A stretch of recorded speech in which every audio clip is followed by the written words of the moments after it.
अस्सलाम वालेकुम स्टूडेंट्स।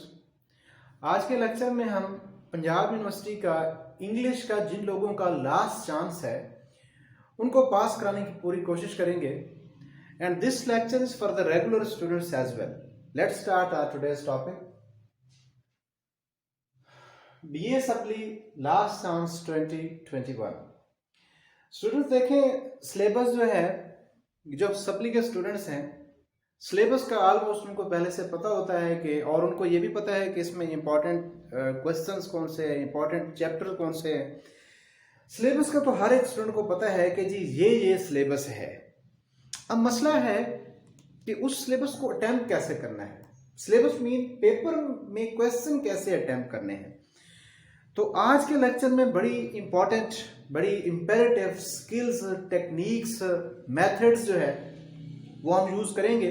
जितने भी पॉइंट्स मैंने लिखे हैं, जितनी भी थ्योरी लिखी है, इसको प्रैक्टिकली मैं पूरी कोशिश करूंगा एग्जांपल्स के साथ एक्सप्लेन करने की। और मुझे 100% जो है ये उम्मीद, बल्कि आई बिलीव इन इट, मुझे यकीन है कि अगर आप इस लेक्चर को मुकम्मल जो है वो सुन लेते हैं up to the end point, तो इंशाल्लाह 100% जो है आपका इंग्लिश का पेपर जो है वो पंजाब यूनिवर्सिटी का पास हो जाएगा। Let's start. Skills to clear supply 2021। Students, पहला जो इस लेक्चर का पोर्शन है उसमें जो शॉर्ट स्टोरीज हैं, शॉर्ट स्टोरीज के जो क्वेश्चन हैं 20 मार्क्स के, उसको हम कैसे अटेम्प्ट करेंगे, कौन सी स्किल्स हैं, कौन सी टेक्निक्स हैं कि हम वो अप्लाई करके जो 20 मार्क्स का शॉर्ट स्टोरी का क्वेश्चन है उसे हम कैसे हैंडल करें। नंबर 1, पहले मैंने पॉइंट्स लिखे, फिर इनको मैंने अप्लाई किया है with example. Number 1, try to understand question. सबसे बड़ा मसला ये होता है जहां से हम इररेलेवेंट लिख जाते हैं, और इररेलेवेंट इस हद तक लिखते हैं कि 50% इररेलेवेंट हो जाता है, बाकी क्वेश्चन बचता है 50%। उस 50% में फिर ग्रामर है, टेंस स्विचिंग है, उस 50% में से आपको मार्क्स दिए जाते हैं। 50% आप इररेलेवेंट लिखते हैं। क्यों लिखते हैं? क्योंकि क्वेश्चन को अच्छी तरह अंडरस्टैंड नहीं कर पाते। तो डियर स्टूडेंट, सबसे पहला जो आपका स्टैंस होना चाहिए, पहली जो कोशिश आपकी होनी चाहिए, आपने अच्छी तरह से क्वेश्चन को अंडरस्टैंड करना है कि इस क्वेश्चन में क्या पूछा जा रहा है। दूसरा पॉइंट क्या है कि डोंट राइट इररेलेवेंट। इररेलेवेंट आपने पूरी कोशिश करनी है कि एक भी सेंटेंस, एक भी पॉइंट आप इररेलेवेंट ना लिखें, आप वही चीज लिखें जो पूछी गई है।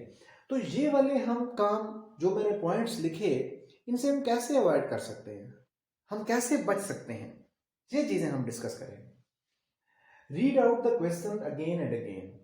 रिस्पेक्टेड स्टूडेंट्स, इररेलेवेंसी से बचने के लिए मेथड क्या है कि आप बार बार क्वेश्चन को पढ़ें। ठीक है, ये तो अच्छी तरह जो है वो शॉर्ट स्टोरी में समझ आ जाता है, बल्कि आगे लिखा होता है क्वेश्चन के कि कौन से चैप्टर में से ये क्वेश्चन आया है। ये देखिए, अब ये हमारा पहला क्वेश्चन है, तो ये टेक पिटी में से है, तो यहां पे आगे मेंशन होगा टेक पिटी। इसमें तो प्रॉब्लम नहीं है।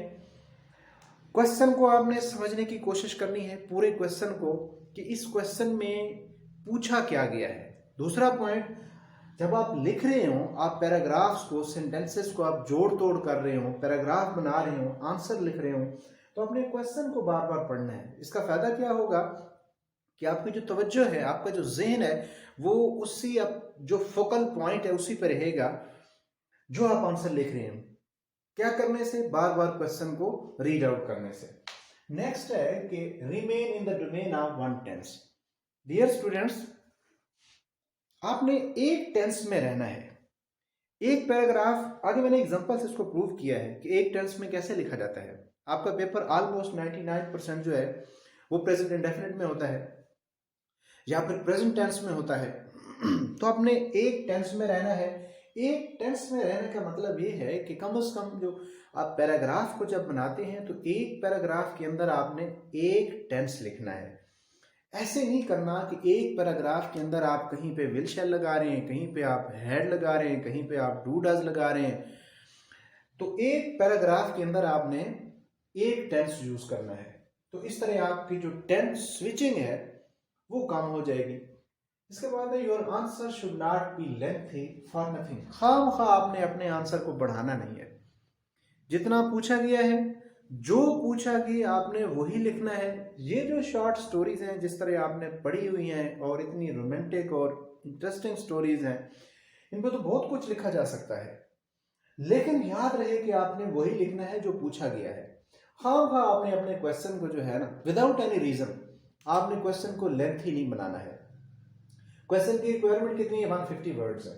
150 वर्ड्स यानी 2.5 पैराग्राफ बनते हैं। अब इस पैराग्राफ में हम वर्ड्स काउंट करते हैं। नेक्स्ट है कि relate the raised point with story line. इसका मतलब है कि रेज्ड पॉइंट कौन सा है? रेज्ड पॉइंट्स है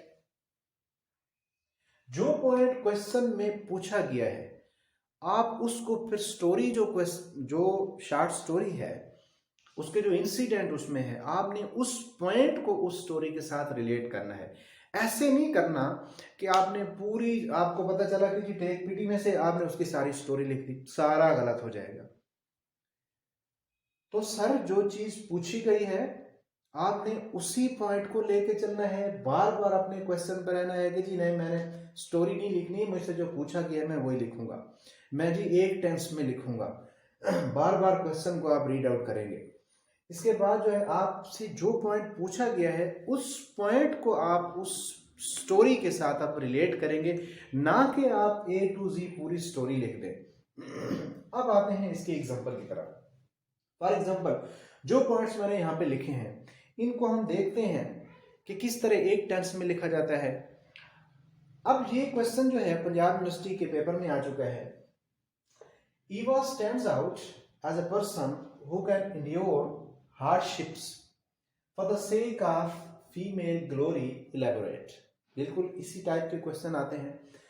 अब देखिए स्टूडेंट्स, ये वाला क्वेश्चन है, पहले मैं आपको क्वेश्चन समझा दूं कि Eva stands out as a person. Eva एक ऐसा कैरेक्टर है स्टोरी के अंदर, हु कैन एंड्योर हार्डशिप्स, जिसने हार्डशिप्स को बर्दाश्त किया या बर्दाश्त कर सकती है। एक ऐसा कैरेक्टर है, किस मकसद के लिए? For the sake of female glory, यानी कि जो फेमिनिज्म है, फीमेल ग्लोरी, कि वो खवातीन की जो अजमत है उसको बढ़ाने के लिए ईवा ने क्या रोल प्ले किया।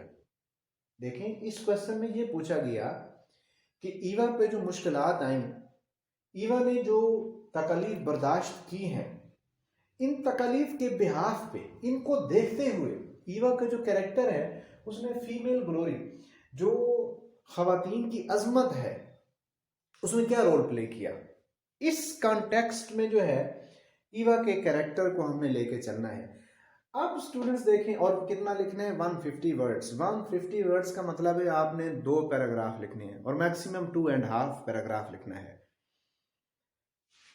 अब स्टूडेंट्स आपको अगर ये जब पता चल गया, जब आपने ये देख लिया कि टेक पीटी में से एक क्वेश्चन है, जैसा कि स्टूडेंट का एक जहन बना होता है कि वो देखता है कौन कौन से चैप्टर में क्वेश्चन आया हुआ है, तो देखता है कि हाँ जी टेक पीटी में से क्वेश्चन आ गया है।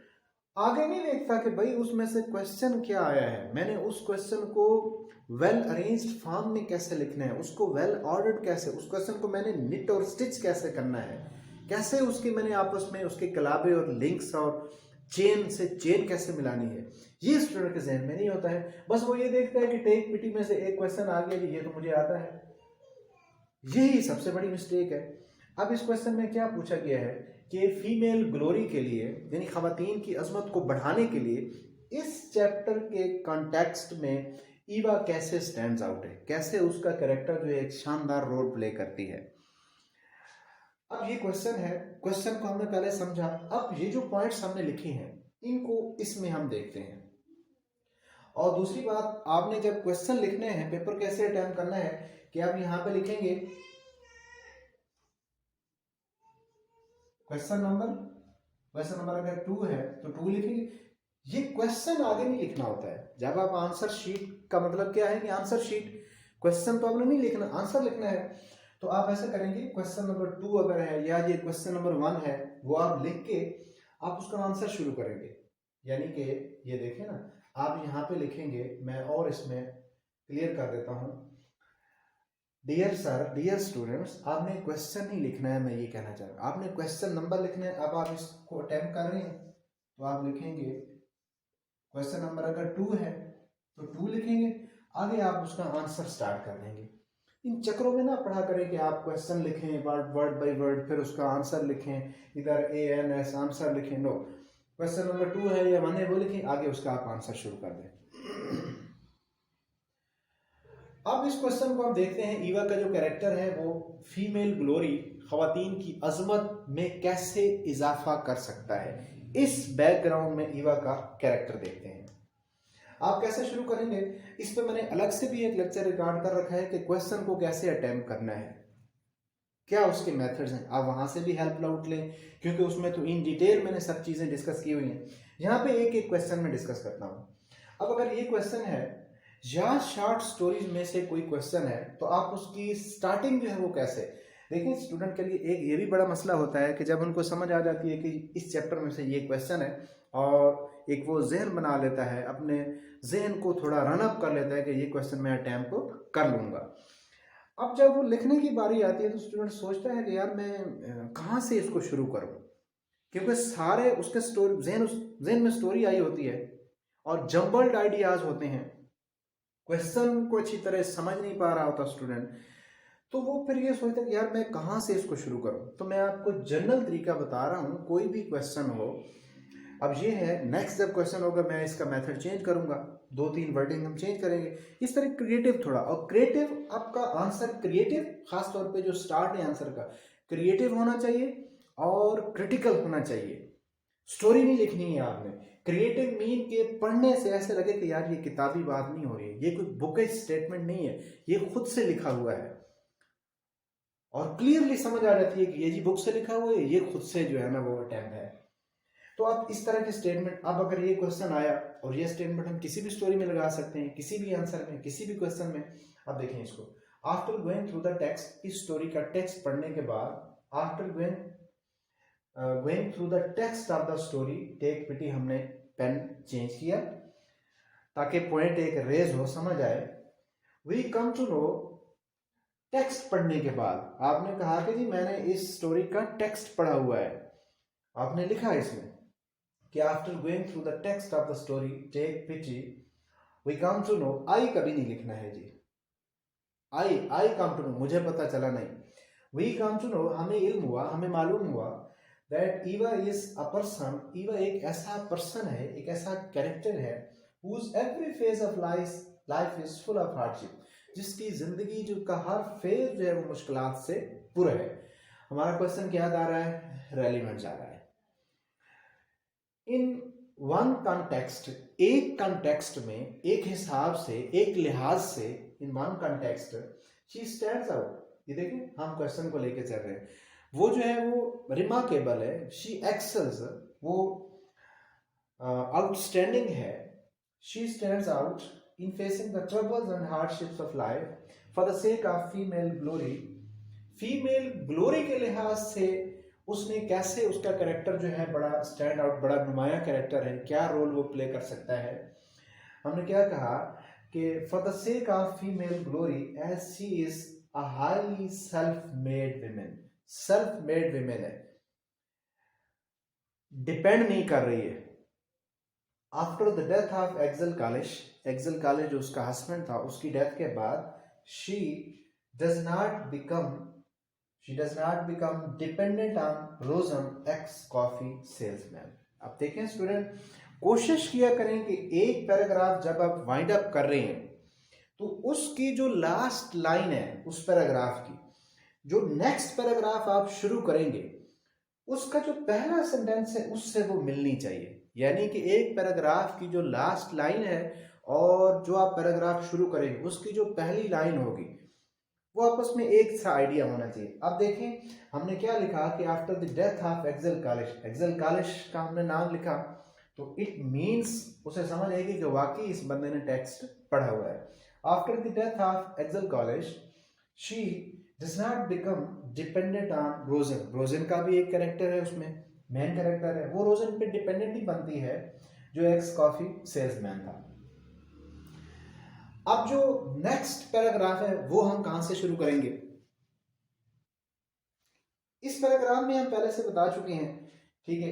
अब ये वाला सेंटेंस जो हमने लिखा है, नेक्स्ट इसमें देखें कि in spite of being window, बेवा होने के बावजूद, अलोन एंड हेल्पलेस, अकेली है, तनहा, हेल्पलेस है, Eva rejects each and every offer of Rosen, वो रोजन की हर एक ऑफर को रिजेक्ट करती है।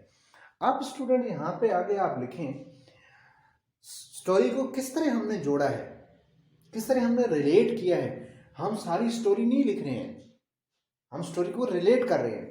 अब यहाँ पे उसकी हम डायरेक्ट ऑफर्स लिखेंगे, वो क्या क्या ऑफर करता है उसको। शी ऑफर्स हिम या he suggest him to leave this store and go somewhere else and reopen the store. वो कहता है कि आप इस जगह को छोड़ दें। After the death of Afzal खालिश वो उसको सजेशन देता है कि आप इस जगह को छोड़ दें, leave this place, go somewhere else, आप किसी अच्छी जगह पे चली जाएं एंड रीओपन योर स्टोर, अपना स्टोर खोलें। But she is self made, वो बड़ी खुददार, सेल्फ मेड मीन वो खुददार खातून है। But she rejects his offer, वो किसी से किसी के हाथ नहीं फैलाना चाहती है, किसी की वो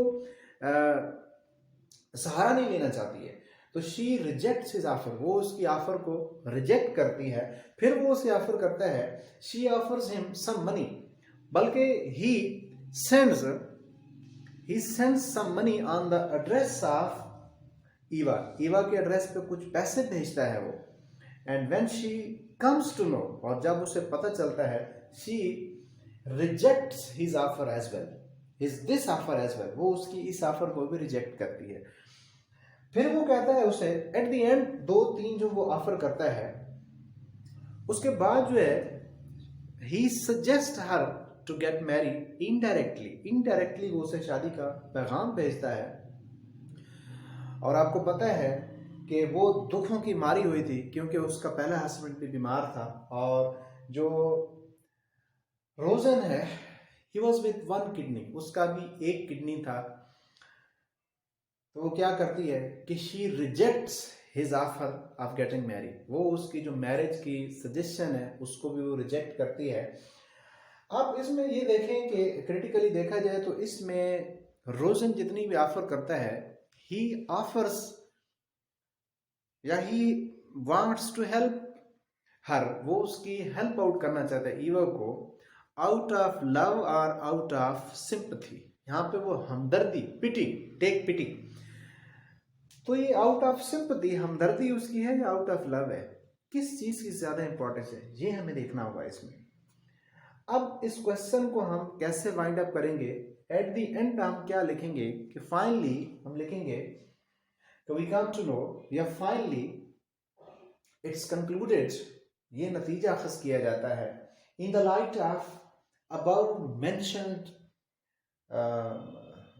मेंशन्ड मटेरियल, जो हमने ऊपर लिखा है, in the light of about mentioned references we can conclude, या it's concluded that Eva stands out. या लास्ट पैराग्राफ आप इस तरह इसको शुरू करें कि इट गोज विदाउट डाउट, इस तरह आप इसको शुरू करें कि इसमें कोई शक नहीं। इट गोज विदाउट सेइंग, ये एग्जैक्ट फ्रेज है, यानी लास्ट वाला जो स्टैंजा है आप वो कहां से शुरू कर सकते हैं। आप लास्ट देखें, इस सेंटेंस में वर्ड देखें तो ऑलमोस्ट कोई 50 के राउंड अबाउट वर्ड्स हैं इसमें। जब आप दूसरा सजेशन लिखेंगे तो वो भी 50 हो जाएगा, और हमने कितने लिखने हैं, 150 वर्ड्स। लास्ट वाला पैराग्राफ हम इस तरह भी लिख सकते हैं कि it goes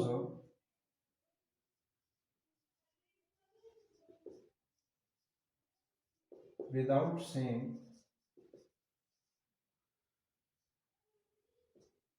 it goes without saying के मानी है इसमें कोई शक नहीं, it goes without saying that Eva. देखें माय डियर स्टूडेंट्स, हम अपने लास्ट पैराग्राफ लिख रहे हैं, लास्ट पैराग्राफ को हम कंक्लूड कर रहे हैं, और कंक्लूजन वाला paragraph should be brief short, मुख्तसर सा पैराग्राफ लिखना है। आप ऐसे भी जब ये 50 वर्ड्स हैं ऑलमोस्ट, जब इसकी सजेशन लिखेंगे, जो उसने उसको हेल्प आउट करने के लिए सजेशन दी है, तो 50 के लगभग वर्ड्स वो हो जाएंगे, बल्कि इससे भी ज़्यादा हो जाएंगे।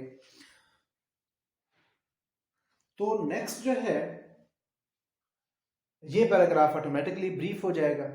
इसमें आप क्या लिखेंगे जी कि इट गोज विदाउट सेइंग, इसमें कोई शक नहीं, दैट ईवा स्टैंड्स आउट, आगे ये वाला स्टेटमेंट आप लिख देंगे। तो आपका जो एग्जामिनर है वो इससे ये समझेगा कि रियली यार इसने जो पॉइंट शुरू किया था, जो चीज़ पूछी गई है, इसने वाकई वही पॉइंट जो है वो कंक्लूड किया है। तो माय डियर स्टूडेंट्स, मैंने पूरी कोशिश की है कि आपको जो पहला क्वेश्चन है जहाँ से पेपर शुरू होता है वो पोइट्री का है, explain with reference to context जो है, जिसको अब हम डिस्कस करेंगे इसी वीडियो के अंदर। मैं कोशिश करता हूँ कि इसी वीडियो में हम 2 क्वेश्चन कर लें। हमारे 5 क्वेश्चन हैं, तो 5 के 5 मैं डिस्कस करूंगा, एक एक इस तरह एग्जांपल दूंगा। जिस तरह हमने क्वेश्चन नंबर 2 ये डिस्कस किया है, आंसर द फॉलोइंग क्वेश्चन, ये क्वेश्चन नंबर 2 है। क्वेश्चन नंबर 1 है पोएट्री के जो स्टैंजास दिए जाते हैं और उनको explain with reference to context. अब हमारा दूसरा क्वेश्चन क्या होगा, explain with reference to context होगा। अब हम वो शुरू करते हैं। अब मैं वीडियो को यहाँ पे पास करता हूँ, दूसरा क्वेश्चन लिखता हूँ और आपको इन डिटेल वो हम डिस्कस करते हैं। सॉरी स्टूडेंट्स, ये लेक्चर 21 मिनट्स का हो चुका है, तो मैं इसे अलग से इस पे लेक्चर बना लेते हैं। जो हमारा क्वेश्चन नंबर 1 है, explain with reference to context. Thank you so much.